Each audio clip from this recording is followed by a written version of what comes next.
Well, this is a bit different for us. There's many things going wrong with football, but is anything quite as wrong as us having a scum fan on the podcast when we're not even playing them? Ladies and gentlemen, this is episode 116 of the Mighty Max podcast. Obviously, there's been a fairly significant bit of news. And if we don't do a podcast about it, we'll just end up banging on about it for the next 3 in like 5-10 minute chunks. So we might as well just get into it now. Obviously, as always, I'm joined by Casey. Hello. And on this occasion, we're joined by a friend of ours, Alex Benison, who, yes, boo hiss, is a scum fan. But at this rate, maybe not for long, we'll see. You all right, mate? Aye, not bad, are you? Yeah, I'm pretty good, all things considered. It's weird. I can barely bring myself to think about this Leeds v Liverpool game in a few hours because it's almost like, in the grand scheme of things today, for once, it does not matter. But if we could win, it's a very rare occasion where the entire country's cheering Leeds on. So it's almost like if anything's going to make us worse, it'll be that. I'm buckling under the pressure. Yeah. So, the European Super League. Seems all right. Seems all right, doesn't it? Right. I'll try and power through a few facts before we start going off on one. So, founding clubs. There are 12 founding clubs, and there's expected to be 3 more that are part of it, but they haven't been announced yet. Abroad, you've got Barca, Real Madrid, Atletico Madrid, AC Milan, Inter Milan, Juventus. More importantly to us, Scum, Man City, Chelsea, Liverpool, Spurs, Arsenal. Spurs and Arsenal, I laugh every time I read it. How the fuck are they in the elite? Elite. Elite. Are they in the elite in the same way that just anyone that knows the Young Bucks is? Like, it's just ridiculous. I do like the idea of these 6 clubs getting together and just being like, sweet. Yeah.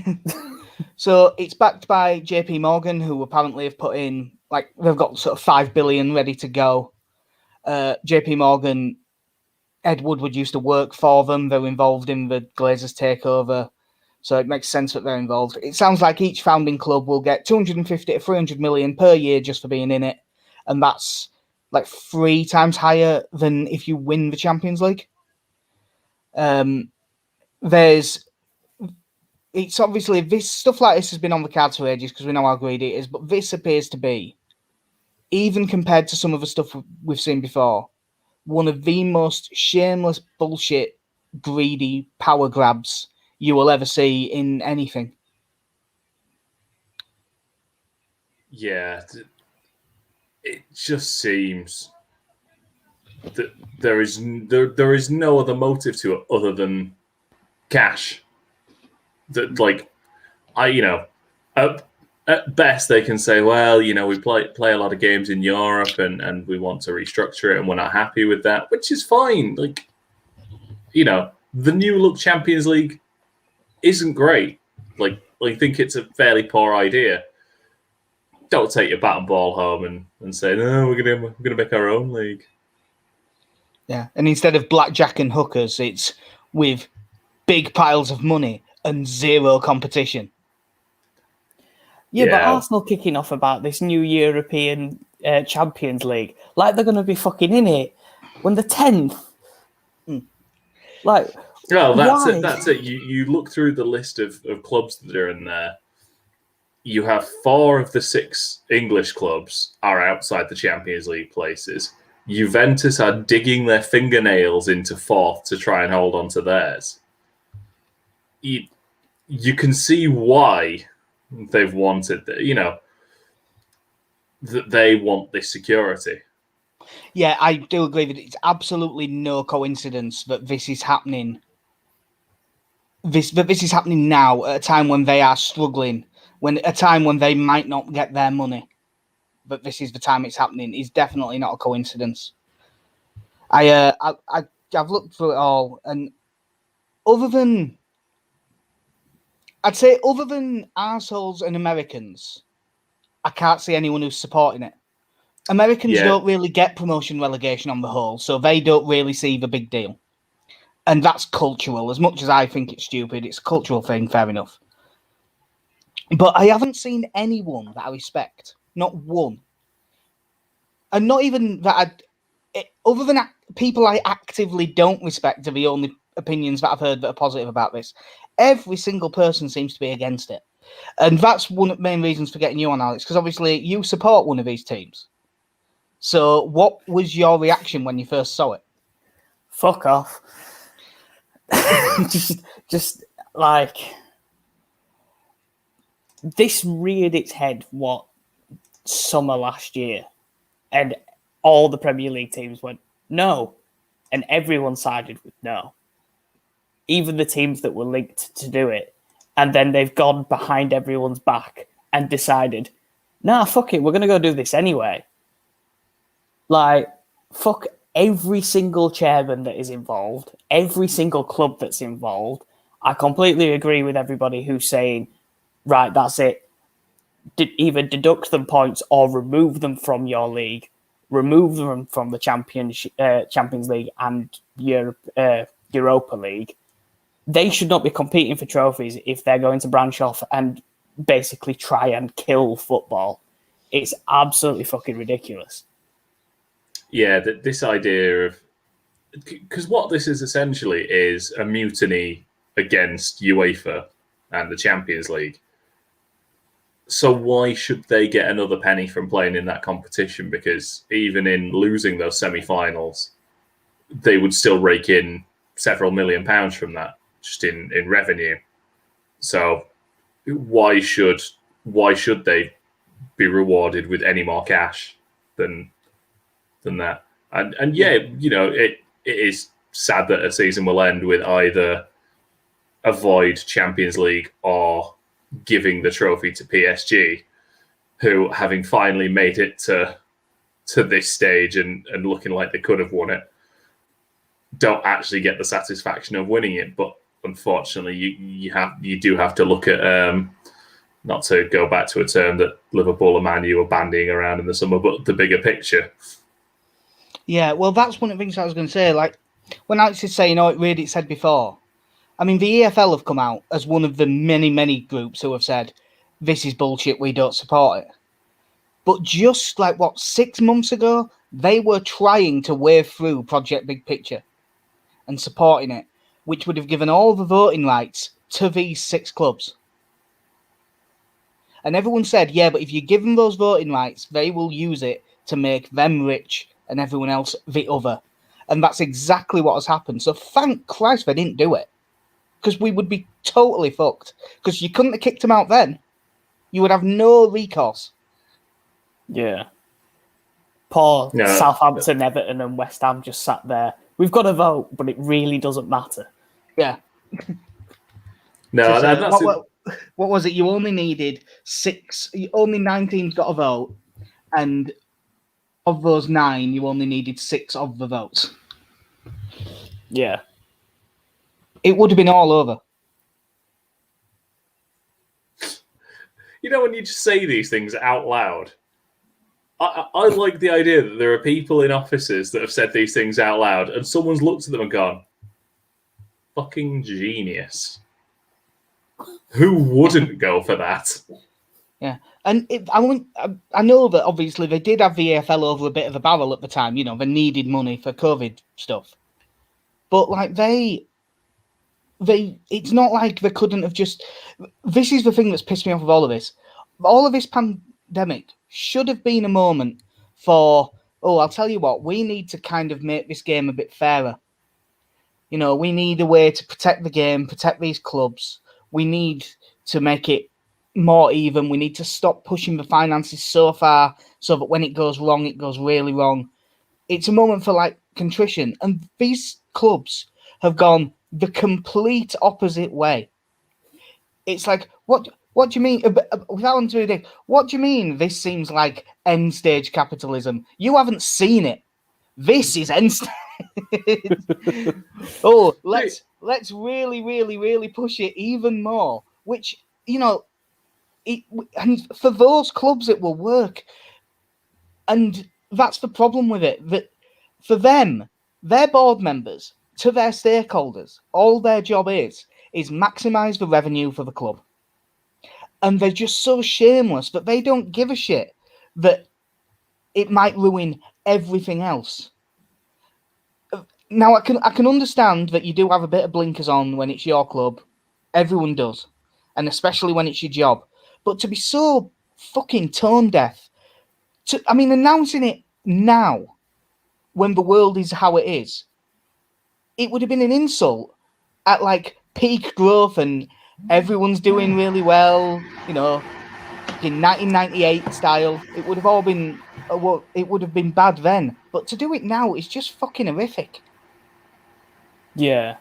I mean, there's part of me that's thinking PSG are playing the long game here and they're going to wait until, you know, after the Euros, they've been crowned Champions League winners and then go, we'll be part of that European Super League. There might be some truth to that, I have to admit. I also think there's a big part of it that is Qatar World Cup can't really be pissing off all the governing bodies right now. I think that there is something to do with that as well. Just looking like you mentioned the UCL reforms, KC, that they're going to do. Like, they're awful.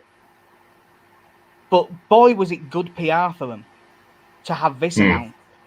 You know, it's like, oh God, I really, really, really don't like this guy that's moved in next door. He seems like the sort that might nick stuff out of my back garden. Oh, really? Well, here's Harold Shipman. He's going to move in next door instead. And all of a sudden, well, maybe it's not so bad.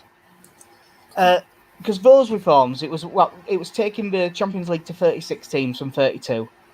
Big group stages.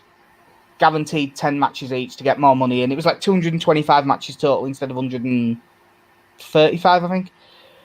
And the bit, which all of that I don't like because it's more football that you don't need, but I can live with that. The bit I don't like is like the biggest 4 teams based on coefficient that don't qualify would get in. So if Real Madrid have a shite season and finish 5th, they get in anyway, and I hate that. But even that isn't as bad as the Super League.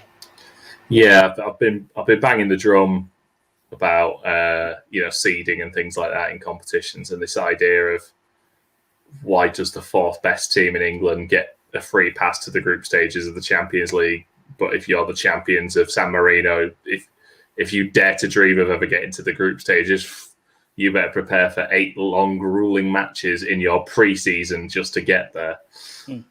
And, this idea of the Champions League, I think when I looked the other day, there's in the Champions League, at the very start, there are 54 nations represented. By the time we get to the group stage, there are 15 left. Yeah. That's it. And it's amazing that Ferencváros got there at all.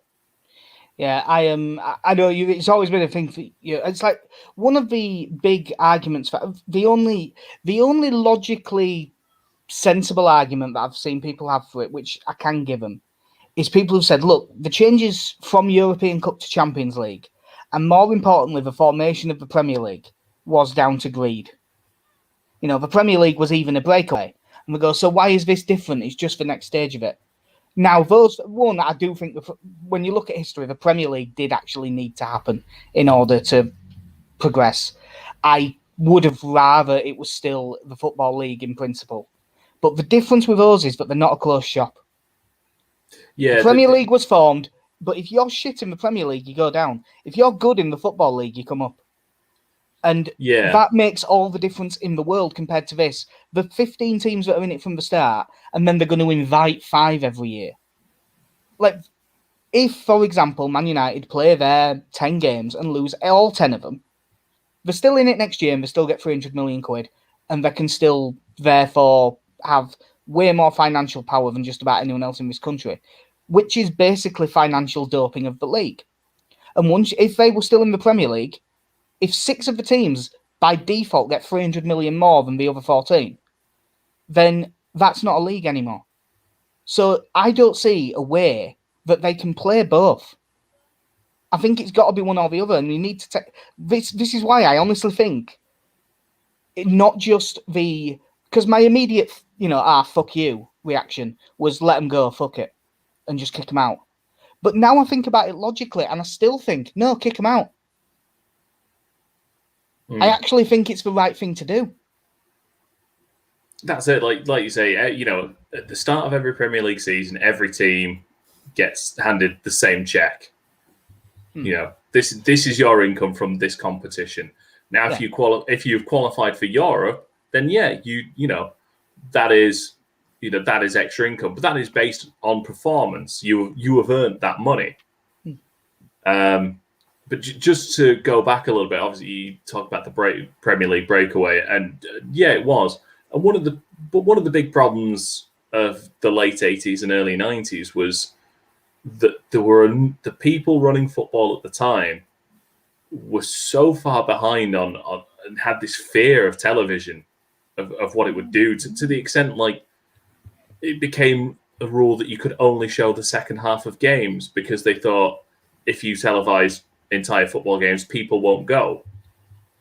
That it's this ancient way of thinking, and football has Premier League football has proved that televised games still draw crowds, and televised product has just drawn more and more people in. Do I like everything that has happened because of that? Not really. There's there always has been Glory supporters, but it's definitely amplified the amount of Glory supporters there are in, people who follow teams, because they saw Man United win the league one year and gone, right, those guys. But for the most part, it like you say, it still carried on the ethos of the competition. Every division was bumped up one. You still had promotion and relegation. Then Europe was allowed again. Just this idea is purely it's a television product and very little else. I'm under the opinion of pretty much everyone. Yeah, if they do break off, you need to kick them out of the league. They can't be in both. It is just financially unfair for everybody else in those competitions. But I am also under the opinion of if you do kick them out, I still think the bottom three of the Prem should go down. I don't think they should get a free pass of, there's no relegation this season. Like Sheffield United have been confirmed as relegated already. Just because of this, they shouldn't stay in the Prem. I think the top six of the Championship should come up. It's a tough one, that, because I know what you mean. Because those teams, if they go down, do deserve to go down. But I think it's easier legally because the Championship is expecting 3 to go up. If 6 get kicked out, to have 3 go up and the 3 that are in remain in. I think that's probably easier to do legally than 3 down and 6 up. The other side of that I've seen... That is something that, I'll be honest, I haven't really thought about that much. But I'm not sure on that. But I'd rather either of them and they get kicked out than those teams don't get kicked out. Yeah, and the other aspect of that I've seen is a number of people proposing that Celtic and Rangers move, and all I could think is, yeah, but you're already having this issue with teams jumping ship. That's the issue here. You can't then go, these guys leaving for the money. But we'll have Celtic and Rangers because they're big clubs. Yeah, the only reason that I give a little bit of credence to the Celtic and Rangers idea is because, not exclusively, this is a much more split issue, but Scottish football fans of not Celtic and Rangers appear to be quite up for it. We'd be all right with it. Kieran O'Hare, who writes for us at Through It All Together and is a very, very good writer of ours. I don't know if that's appeared on screen because mine has completely crashed. It has, yes. It has. Yeah, it's completely crashed as I pressed it. But he's basically saying, agree in principle, but could the financial ramifications prevent it? Well, as we're seeing with the entire formation of the league, money talks. The thing that I think will stop it being kicked out, as much as they're talking about it and threatening it, and I don't think it's empty threats, I think they mean it. But I think that those TV companies will immediately say that's breach of contract and threaten to pull all the money. And that is the reason why, as much as I want it to happen, I don't think any of these teams are going to get kicked out. I think that this Super League isn't going to happen, and there's going to be some sort of middle ground where they basically end up they're going to get 300 million, they're going to finesse their way into 150 million extra and still staying in the league. Well, I think, is it BT that have already put a statement out saying that they support grassroots football and they do not condemn this new European Super League, and that they believe the league should stay the same as what it is. So I can't imagine. I imagine BT. Well, they threw all the money at the Champions League and the Europa League already, haven't they? So yeah, and this will kill the Champions League. So they want that to stay, because I think they've got, is it like another 5-year contract they've got with the Champions League or something like that? Whereas Sky Sports, on the other hand, yeah, they'll probably go for it. Well, the rumours are, I think Sky Sports and BT, if the rumours are right, Sky and BT will both be dead against this, because the rumour is that DAZN have offered to put up X billion. Well, I did see a brief statement from DAZN saying that they weren't interested. Now, again, if I remember rightly, and I'll look for it while we continue to talk about it, but yeah, it is a case of them shopping this around now. And for them to get to this point, they must have, I'm not saying in this country or even in Europe, but they must have some concrete connections for decent television deal. I mean, I imagine the basis of this deal is a lot of interest in the Far East and Asia. And that's where I think the starting point will be in terms of television deals. Yeah, there'll be a lot of that. I mean, there was all that stuff on Twitter that we saw. Basically, it was saying, they look at fans like us that have been watching the whole time and will go to games and things like that as legacy fans. And this is not for us. This is for the new fans. This is for getting a load of people to watch it in China. This is for getting a lot of people to watch it in India. This is for getting a worldwide audience of new fans that aren't really fans, they're more just consumers. And I really, really don't want to sound all back in the day and things like that, because it's not my style. But it really, I have no interest in this. Like, if there's this, like the Premier League, you have earned your right to be in it, so you have qualified for it. If this tournament is just the same teams every year, no matter how they do, if you don't have to qualify for it and it's just about the money rather than the prestige, then they're friendlies. They're just friendly games. I have no interest in watching it. There's all of the moral arguments and all of this stuff that we will go on about, and I'll get ranty about and all of that stuff. But even on top of all that, I just think it'll be shit. Like, I don't think it'll be good to watch. They are good teams.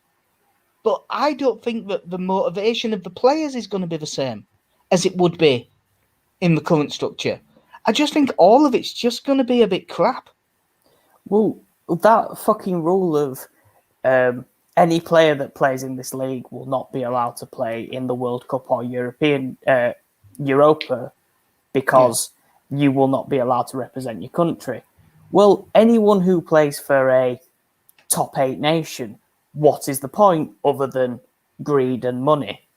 Like, I can see people from, I don't know, Serbia, say Haaland, who plays for Norway, who the country might not often get to a World Cup. Like, there's a chance now that they've got him up top that they'll probably qualify for a Euros or a World Cup at some point. But they don't qualify consistently, just turning around and going, no, I'll play in that league. But I can't imagine people like Rashford or look at Gareth Bale's relationship with Wales and how much he clearly loves playing for Wales. And, I understand that he's someone that's on the back end of his career at this point. But I just can't see it going down well, him basically being told, you are being retired now. Yeah. As just put on the screen, Kieran saying that UEFA and FIFA are taking international players hostage and there's no winners in that. Yeah, you're right. I don't like it on either side, that one. But I can if I've got to pick a side on that one, and as much as UEFA and FIFA are awful as well. We shouldn't forget that. Like corrupt pieces of shit all over the place. But like on that one, I would have to take the UEFA side as a way of stopping them. Have you seen much of the government stuff today, Ivrea? I've heard that Boris was having talks with the FA about how to stop this from happening. Yeah, because of course, it's not like there's any corruption in that party. But no, basically, one of the things that they said was that based on this money that they're going to get, clubs in the European Super League, the government was saying they'll use like windfall taxes on them. And they also won't approve visas for foreign transfers for those clubs. So they would basically be restricted to buying British and Irish players. Which, when I first saw it, I went, wow, that's really serious. But I don't know much, but I'm pretty sure legally, restriction of trade-wise, there's absolutely no way that'll fly. Yeah, I think that's the thing there is that you would also have to implement that on the Premier League still. Yeah. Like I've just had a message from John Cogan, and it's crashed again. There we go. Just saying it's nothing more than a glorified pre-season tournament. I mean, it's in the middle of the season, but yeah, we'll have a title challenge. He'll hope Newcastle get up there, and saying it'll be a far more competitive league. It will be for a few years, but there will probably be another 6 that breaks out of this if they all got kicked out. Which again, I don't think will happen, but I really do want it to. But the other thing was that this whole root and branch review of football was offered in 2019, and everyone was really mad about it. That's as much as I'll say without being a dick. No, and as well, we go back to the owners that are involved, and I don't know if you've seen the statements from the UEFA president today, basically saying, last we spoke to these clubs, most were on board with the Champions League reform. And fully denying this was going to happen. Yeah. And then he went off on, he wanted to go off on one about Juventus's owner, didn't he? I think at some point, but I've never seen I've never met someone who told more lies. Well, he's lied right to his face. Alex Ceferin is the UEFA president, and Andrea Agnelli is the chief executive of Juve. Now, I can't remember which way round it is, but either Ceferin is godfather to Agnelli's daughter, or Agnelli is godfather to Ceferin's daughter. They are like really best mates and speak all the time. And he was like, I've known this guy for years. He's one of my best mates. And as recently as Saturday, he said there's no truth to this. And he also singled out Ed Woodward for a serious amount of criticism. I mean, everyone knew Ed Woodward was a twat, but it just appears to be even worse now. Yeah. I don't know if you saw one of the initial statements that was put out was, and I'll say this to you, Jack. This was one of the the concepts behind this. One of the things that was going to boost this whole thing. And tell me which Leeds chairman it reminds you of when they were talking about world-class facilities. Yeah, there was a lot. I couldn't believe that there were people using Ken Bateson as an example of a chairman that would never do this. Oh, I haven't seen that because God, that's madness. I mean, yeah, Alex, it was Mark Pugach, by the way. He was saying, "Oh, Peter Hill would and Ken Bates would never do this." Yeah, they would, and Ken Bates especially would. Have you read about him and the British Virgin Islands? Ken Bates got planning permission for shit like this. Look at Chelsea. There's a reason Chelsea can't have a bigger stadium. He's built them in. This idea of we're going to have these world-class facilities. I'm like, yes, finally giving football fans what they want. Finally, we're all going to get the same quality burgers that they have at the Emirates. It's like, no, mate, we just want good football to watch with as fewer dickheads as possible. Well, you'll be getting rid of all the dickheads, if the European Super League happens. Yeah. The other thing that's really pissed me off of all this is these clubs. Well, I off the top of my head, I don't know which ones did. I know Liverpool tried to, and the fans got so mad at them that they backed down. But like Arsenal and Spurs definitely took all the COVID relief money off the government while they were negotiating all these billions of pounds in the background. Didn't they lay off like 80 odd people? Yep. They laid off Gunnosaurus. Yeah, like, No, it was fine because Mesut Ozil kept him around for a few months. Yeah, he was one of the first footballers to publicly come out and have a go at it. Like the first one I saw actually was Ander Herrera. Who, obviously, I mean, don't get me wrong, I am aware that it's easier for some than others. Like, because I don't know how it works contract-wise for, like, say, if you're at one of the clubs that's in this, I don't know if you can get away with just coming out and saying, nah, it's bollocks. Maybe someone who's towards the end of a career might be able to. But like I said in our Through It All Together group chat when we were planning as writing and stuff, my first 3 interviews based on reputations publicly would be Trent Alexander-Arnold, Jurgen Klopp, and Marcus Rashford. They'd be the 3 that I'd want to talk to because they're the 3 that I think would have the guts to go, nah, this is bollocks. And that's the thing. Players do have power at this point. Yes, I understand you had contracts and things like that, but no club is going to, this is how clinical it has to get now when you talk about players, especially in this situation. What are they going to do to such an asset as Marcus Rashford? That, I understand there could be fine, it could be docked wages, but he's not going to be sacked. He's not going to be in danger of losing his job through it. The problem is that they're going to wave a load of money in front of all their players at the moment. If this gets agreed and they get all this money for joining the Super League, they're going to throw the money in front of the players and say, sign this contract for 5 years and you'll get X amount. And we will see the players that play football for football and the players who play football for money.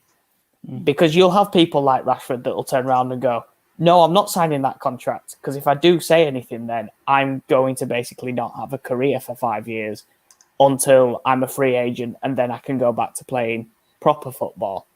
Yeah. You see, it's one of them at the top of the game because I don't know. I have no idea what it's like to be involved in that level of money. But I have always thought, and I do think it's true, that there isn't really any difference between earning 150 grand a week and earning 350 grand a week. Yeah. You're absolutely fucking loaded either way.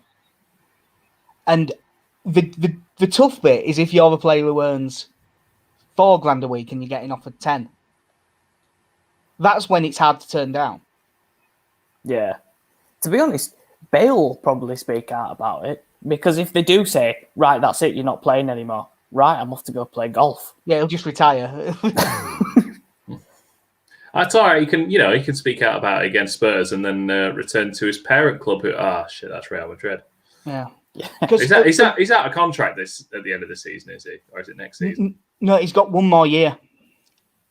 Oh, well. Yeah. Because maybe if he just sits at home and does press conferences slagging the whole thing off, he'll get released. Yeah, Wales golf. Be like a WWE Super wrestler League. just desperate to leave. Wales golf, European Super League, Madrid. The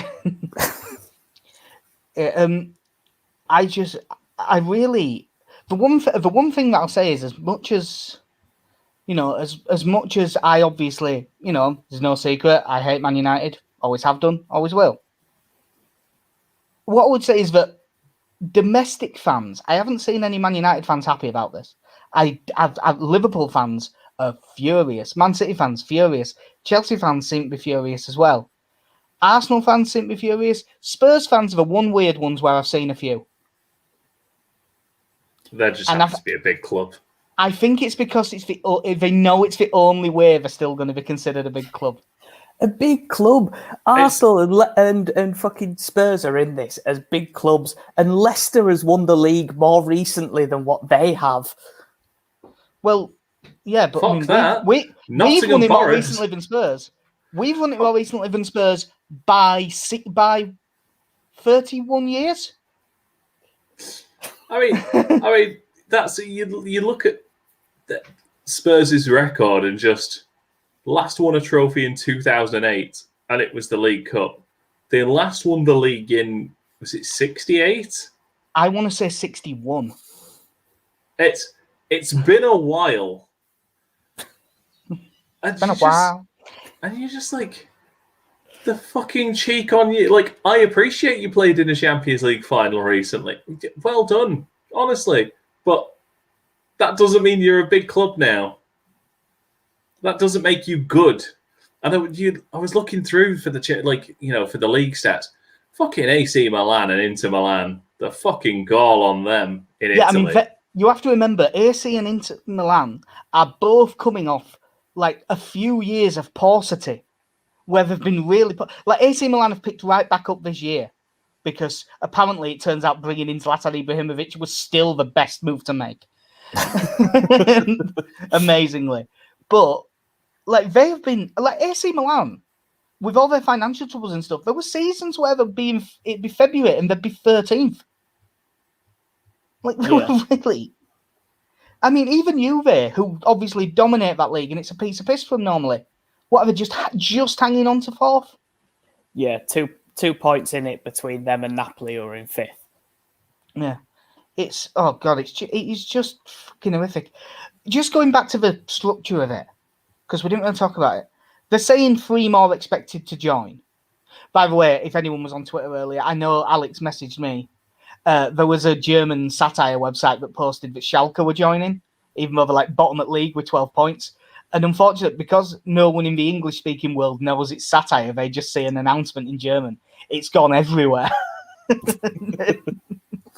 But like, I don't know who the invited clubs are going to be, and I don't know who the 3 are that are going to join in. I still think that they're going to try and... I could still see one of those expected ones being PSG after this season's over, like Alex said. Yeah, I reckon PSG's one. And I reckon the other 2 are Ajax and PSV.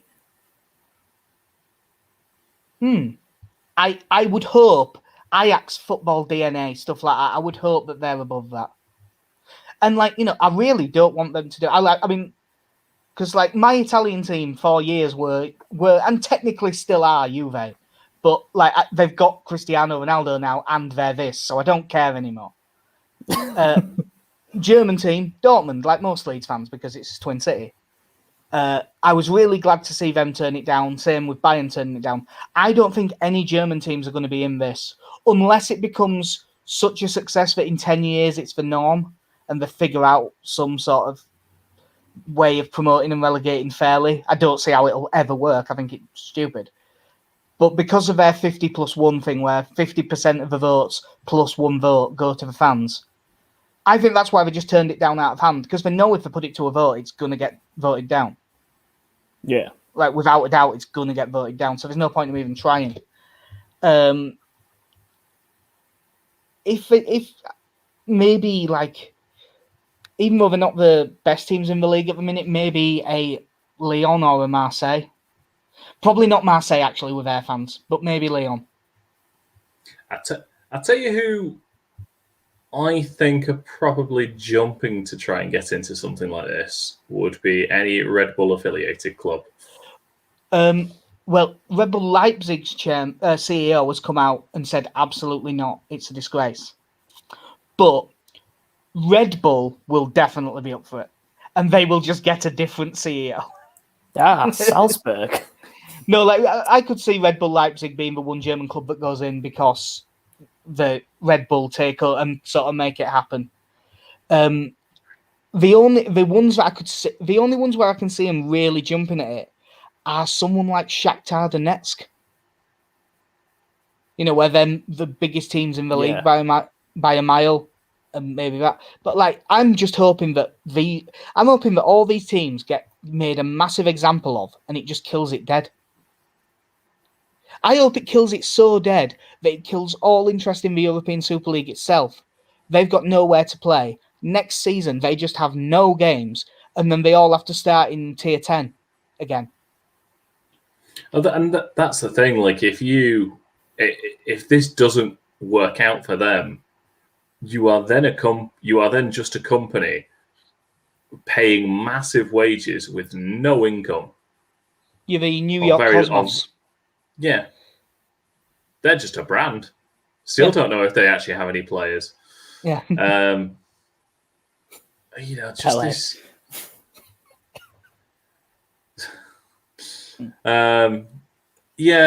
It's. I really hope it.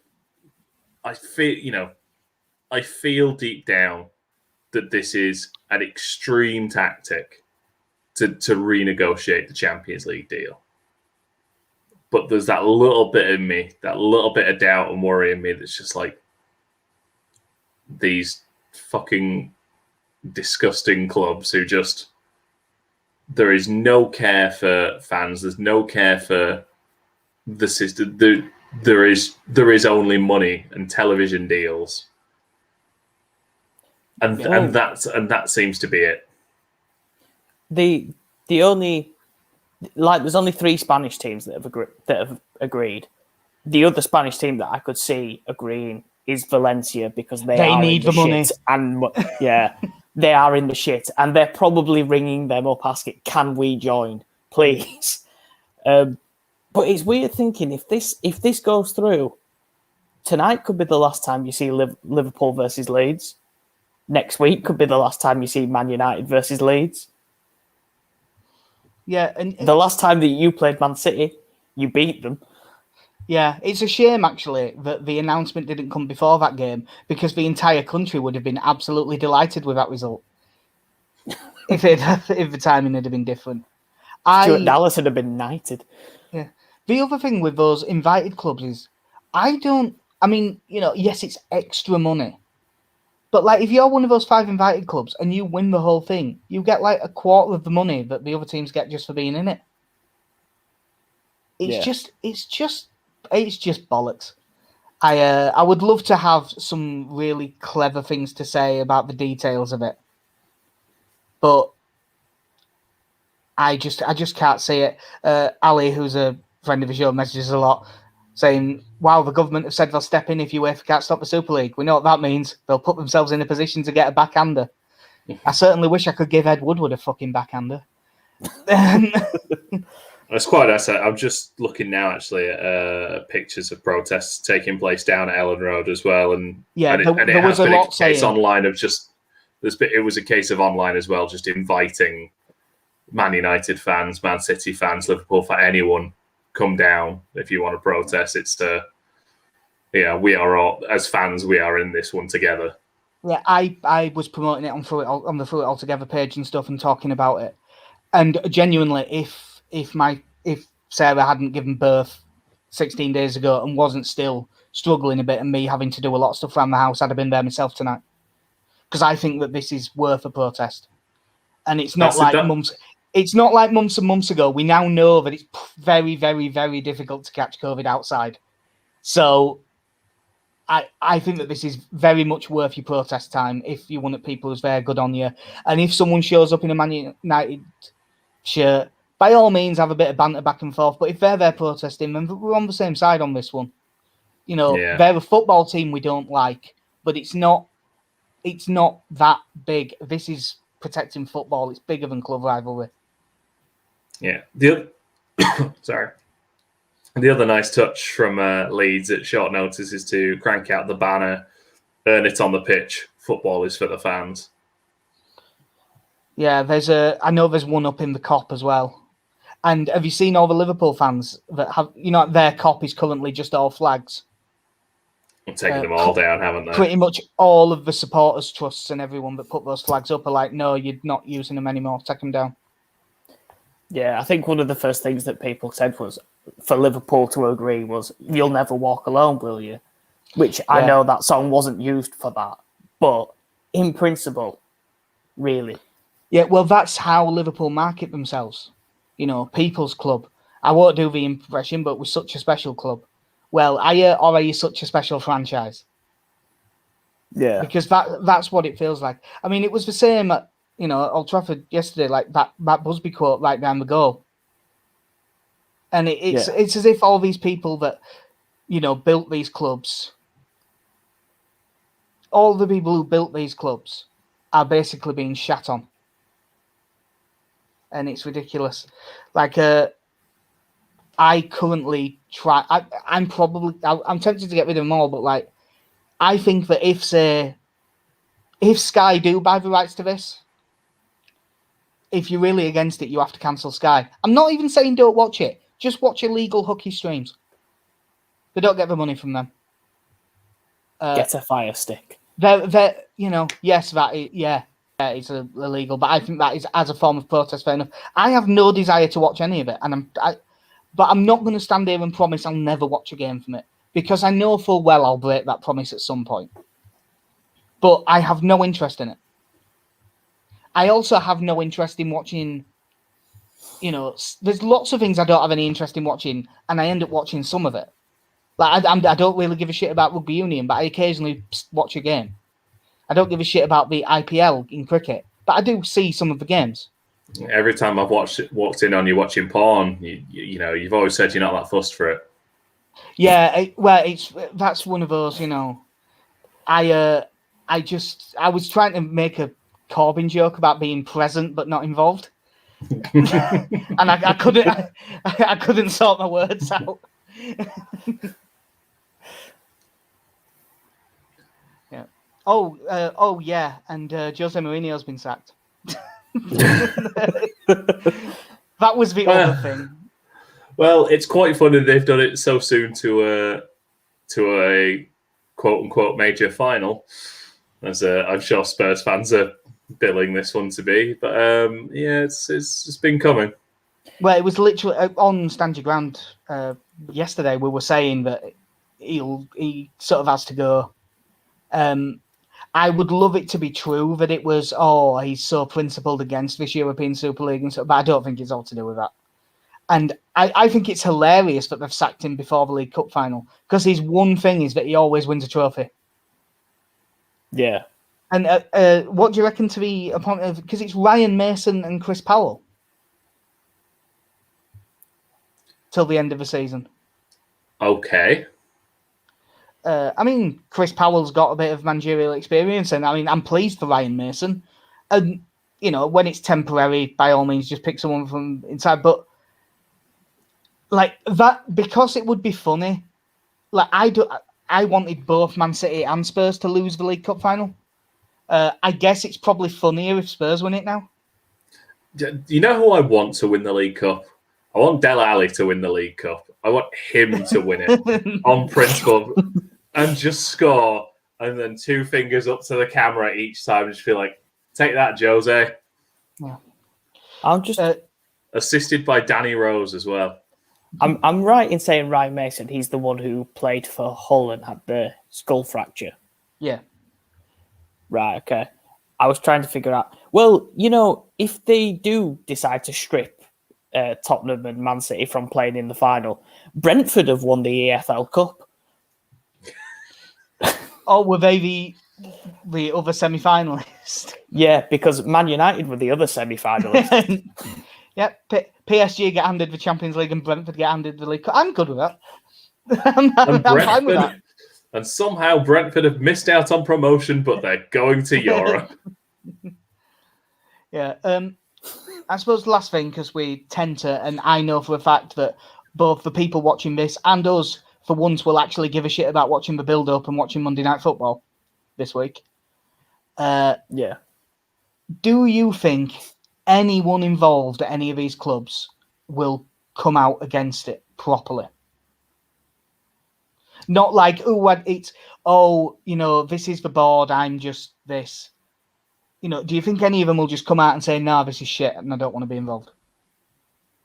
I feel like Jurgen Klopp could do it. But again, that's someone who might have an eye on another club or another job at this point, and it might just be I have zero fucks to give now. Yeah. That's who it's going to come from, is people who know they are on their way. I mean, that's James Milner's contract's up at the end of the season, so I'd quite like to see him do it. Yeah. I'd love to see any of these owners face a press conference. Love to see it. In fact, no, not a press conference. I'd love to see them face a fan forum, because they couldn't do it. There is not one of those owners who could sit there in front of, I'm going to say, even 50 fans and take the level of questioning and abuse that they would get. Yeah. No. There is only, I think there's only Rashford from Man United that I could see doing it. Klopp, I could see from Liverpool, if he's... Well, by the sounds of it, he was leaving at the end of the season, so I can imagine that being a thing. There's part of me that thinks Pogba could, but I think the money will get to him more than what he would be willing to speak out. Yeah, he's one where if the international thing, if they could actually make that stick, because as much as, he does go up and down in terms of his motivation, he does all kinds of give a shit about playing for France. Yeah. So possibly. Kante will be one that goes under the radar. He'll just leave Chelsea. He won't say anything, but he'll just go.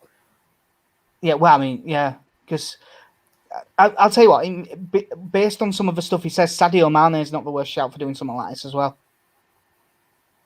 Like, he seems to, off the field, have quite good principles. If I was going to do a list of odds, who'd be the last one to say something? The last one is Serge Aurier.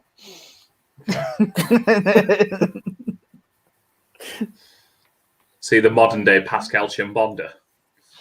Oh, he's just an ass.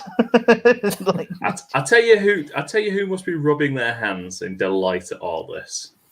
Mino Raiola must be looking at this thinking, God, there's going to be some brilliant business to be done here. Yeah, he is just... I mean, he's going to end up with... He is just going to end up with like 60% of the league, isn't he? And George Mendes is going to have 35%.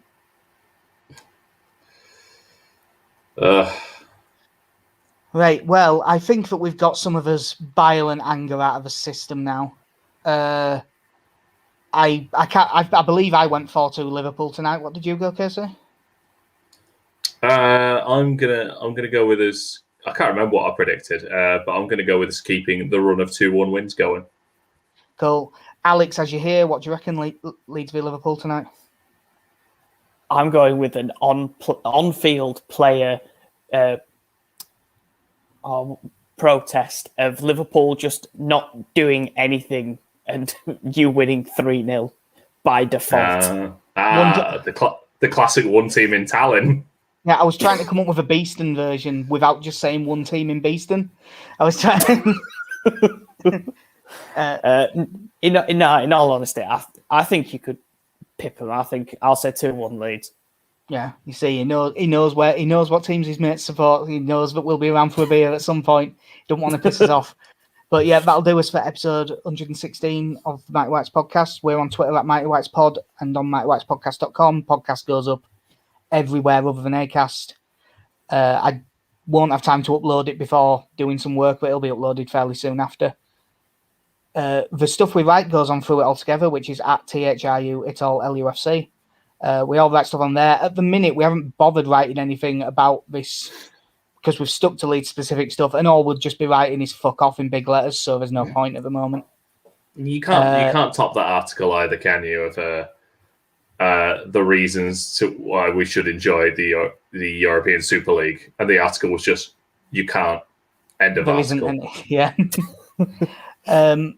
Alex is on Twitter. I haven't done a banner, but it's at Armchair Wrestle One.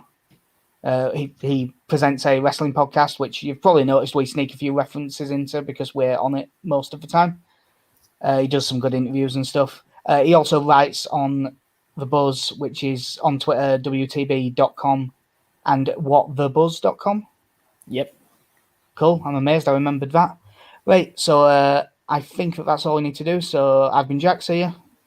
I've been Casey. Have a good one. And that was Alex. Bye, Alex.